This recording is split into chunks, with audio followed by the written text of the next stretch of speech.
لباس کون سا ہونا چاہیے؟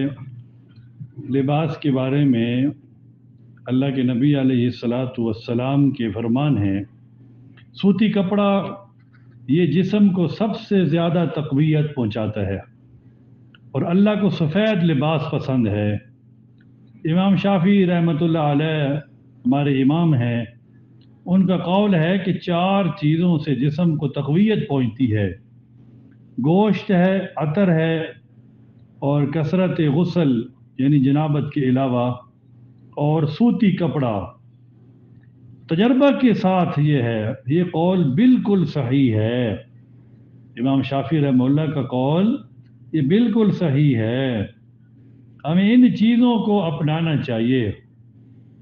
اور اس طرح عبداللہ ابن عباس رضی اللہ تعالی عنہما سے روایت ہے، نبی کریم صلی اللہ علیہ وسلم نے ارشاد فرمایا کہ بہترین لباس سفید رنگ کا ہے، اپنی زندگی میں بھی اسی ہی پہنو اور اپنے وفات پانے والے افراد کو بھی اسی میں کفن دو۔ اب یہ نبی علیہ الصلوۃ والسلام کا یہ فرمان ہے اور سنن کبریٰ کی روایت ہے۔ اس طرح ایک اور روایت کے اندر آتا ہے، مسند احمد کی روایت ہے، اب عبداللہ ابن عباس رضی اللہ تعالی عنہما فرماتے ہیں، نبی کریم صلی اللہ علیہ وسلم نے ارشاد فرمایا کہ سفید کپڑا پہنا کرو کیونکہ تمہارے لباسوں میں سب سے بہترین لباس ہے، اور اسی سے اپنے مردوں کو کفن دیا کرو، اور تمہارے سرموں میں سب سے بہترین سرما اسمد ہے، یہ نگاہ کو تیز کرتا ہے اور بالوں کو اگاتا ہے۔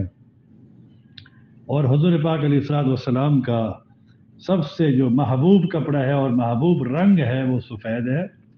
آپ علیہ الصلوۃ والسلام نے ہی ساری زندگی سفید ہی کپڑا استعمال کیا زیادہ تھا، سفید کپڑے کو پسند فرمایا، سفید لباس، سفید پگڑی۔ ایسے ہی ہمیں بھی آپ علیہ الصلوۃ والسلام کی سیرت کو اپنانا چاہیے۔ اس طرح اور رنگ کے بھی کپڑے پہننا کوئی منع نہیں ہے، رنگ کے پہن سکتے ہیں، لیکن جو آپ علیہ الصلوۃ والسلام کا پسندیدہ لباس ہے، جو رنگ ہے، وہ سفید ہے۔ اس طرح ہمیں نبی علیہ الصلوۃ والسلام کی ہر عادت کو ہمیں لینا چاہیے، اس پہ عمل کرنا چاہیے، انشاءاللہ اس سے فائدہ ہوگا۔ اب دیکھیں کہ نبی علیہ الصلوۃ والسلام کی ایک ایک عادت شریفہ ہم تک پہنچی ہے کہ ہم نے لباس کیسے پہننا ہے، کون سا رنگ کا پہننا ہے، اتنے تک ہم تک دین پہنچا ہے۔ العمل کی توفیق عطا فرمائے۔